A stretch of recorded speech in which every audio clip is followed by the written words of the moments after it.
കേരളത്തിലെ CPM-നെ ആകെ ദുഃഖിപ്പിച്ച ഒരു സംഭവമാണ് കോട്ടയം ജില്ലാ സെക്രട്ടറി സഖാവ് റസലിൻ്റെ മരണം. പാർട്ടി കോൺഗ്രസ്സിന് തയ്യാറെടുത്ത് വരുന്ന ഒരു സന്ദർഭമാണിത്. അതിൻ്റെ ഭാഗമായ സമ്മേളനങ്ങളെല്ലാം പൂർത്തീകരിച്ച് നിൽക്കുന്ന അവസരം കൂടിയാണ്.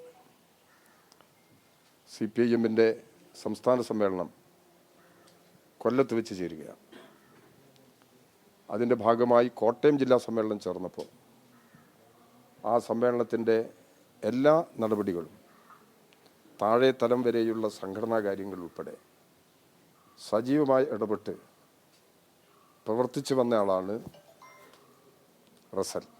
അദ്ദേഹത്തെ ജനങ്ങളിലുള്ള അംഗീകാരം, പാർട്ടി സംഘടനാപരമായ ഉത്തരവാദിത്വത്തിൽ അദ്ദേഹം സ്വീകരിക്കുന്ന നിലപാടുകൾ, ഇതിൻ്റെ എല്ലാം സ്വീകാര്യത എന്നുള്ള നിലയിൽ അദ്ദേഹത്തെ വീണ്ടും CPIM-ൻ്റെ ജില്ലാ സെക്രട്ടറിയായി തിരഞ്ഞെടുക്കുകയായിരുന്നു.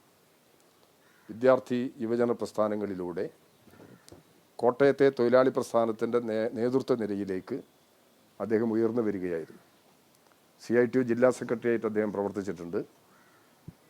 ഈ സന്ദർഭത്തിൽ അദ്ദേഹത്തിൻ്റെ രോഗം ഭേദമായി വരുന്നു എന്നുള്ള പ്രതീതിയാണ് പൊതുവെ പാർട്ടി സഖാക്കൾക്കും ബന്ധുക്കൾക്കും ഉണ്ടായിരുന്നത്. അവിടെ ചികിത്സയുടെ ഭാഗമായി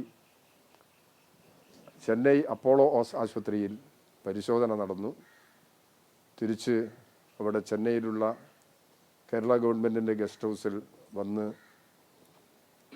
നിൽക്കുമ്പോഴാണ് അപ്രതീക്ഷിതമായി വളരെ അപകടകരമായ കാർഡിയക് അറസ്റ്റ് വന്ന് മരണപ്പെടാനിടയായത്. ഈ സംഭവം കേരളത്തിലെ ജനതയാകെ വിഷമപ്പെടുത്തി, പ്രത്യേകിച്ച് CPM പ്രവർത്തകരെ വല്ലാതെ വിഷമിപ്പിച്ചിട്ടുള്ളതാണ്. അദ്ദേഹത്തിൻ്റെ വേർപാടിലുള്ള അനുശോചനം ഈ സന്ദർഭത്തിൽ ഒരിക്കൽ കൂടി ഞാൻ രേഖപ്പെടുത്തുകയാണ്.